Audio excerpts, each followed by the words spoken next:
രുചിയുടെ രസക്കൂട്ടൊരുക്കി കരോട്ടുകര saint Antony's ദേവാലയത്തിൽ ഭക്ഷ്യമേള മാമാങ്കം സംഘടിപ്പിച്ചു. പള്ളിയങ്കണത്തിൽ 9 സ്റ്റാളുകളിലായി ഒരുക്കിയ ഭക്ഷ്യമേള രുചിവൈവിധ്യങ്ങളാൽ സമ്പന്നമായിരുന്നു. പുത്തൻവേലിക്കര കരോട്ടുകര സെന്റ് ആന്റണീസ് പള്ളി പാലിയേറ്റീവ് കെയർ ഫണ്ടിന്റെ ധനശേഖരണാർത്ഥം സാന്ത്വനം 2024 പേരിൽ സംഘടിപ്പിച്ച ഭക്ഷ്യമേള മാമാങ്കം രുചി വൈവിധ്യങ്ങളാൽ സമ്പന്നമായിരുന്നു. ഇടവകയിലെ 9 കുടുംബ യൂണിറ്റുകളുടെ നേതൃത്വത്തിൽ സംഘടിപ്പിച്ച ഭക്ഷ്യമേളയിൽ നിന്ന് ലഭിച്ച തുക മുഴുവൻ ജീവകാരുണ്യ പ്രവർത്തനത്തിനായി ഉപയോഗിക്കും. പള്ളിയങ്കണത്തിൽ ഒരുക്കിയ 9 സ്റ്റാളുകളിലായി വ്യത്യസ്ത തരം വിഭവങ്ങളാണ് ഭക്ഷണപ്രേമികൾക്കായി ഒരുക്കിയത്. മാളവന പള്ളി വികാരി റവറന്റ് ഫാദർ ജെയിംസ് അതിയുന്തൻ കേക്ക് മുറിച്ചാണ് ഭക്ഷ്യമേളയുടെ ഉദ്ഘാടനം നിർവഹിച്ചത്.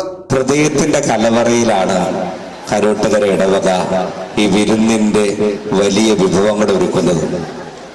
പാവപ്പെട്ടവന്റെ കരങ്ങളിലാണ് ക്രിസ്തുവിന്റെ താക്കോൽ, ക്രിസ്തുവിലേക്കുള്ള താക്കോൽ എന്ന് ഓർമ്മപ്പെടുത്തുമ്പോൾ ഇന്ന് ഇത്രയും സ്റ്റാളുകളിൽ രാവിലെ മുതൽ അല്ലെങ്കിൽ ഇന്നലെ മുതലൊക്കെ അതിന്റെ ഒരുക്കങ്ങൾ നടത്തി.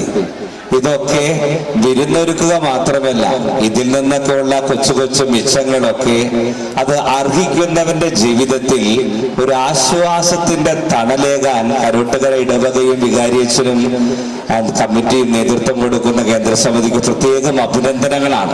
സാന്ത്വനം 2024 ഉദ്ഘാടനം ദേവാലയ കവാടത്തിൽ ഒരുക്കിയ ദീപശിഖ തെളിയിച്ചുകൊണ്ട് റവറന്റ് ഫാദർ ജെയിംസ് അതിയുന്തനും കരോട്ടുകര ഇടവക വികാരി റവറന്റ് ഫാദർ സുബീഷ് വട്ടപ്പറമ്പിൽ നിർവഹിച്ചു.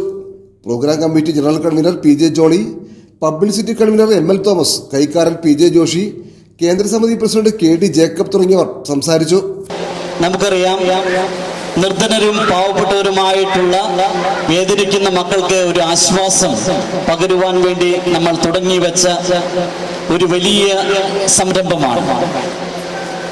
ഇതിന്റെ ചർച്ചകൾ കേന്ദ്രസമിതിയിലും പ്രതിനിധി യോഗത്തിലുമൊക്കെ വന്നപ്പോൾ വളരെയധികം സന്തോഷപൂർവ്വം അത് ഏറ്റെടുക്കുവാനും അത് നടത്തിക്കുവാനായിട്ട് നമ്മുടെ ഭാരവാഹികൾ, അതിന് തിരഞ്ഞെടുക്കപ്പെട്ടവർ വളരെ മുൻപന്തിയിൽ തന്നെ നിന്നുകൊണ്ട് പ്രവർത്തിച്ചു വരികയാണ്.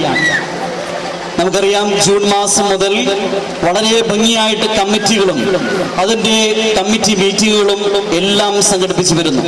അതിൻ്റെ ഭാഗമായിട്ടാണ് ഇത്തരത്തിലുള്ള ഒരുക്കങ്ങൾ നമുക്ക് കാണുവാൻ സാധിക്കുന്നത്.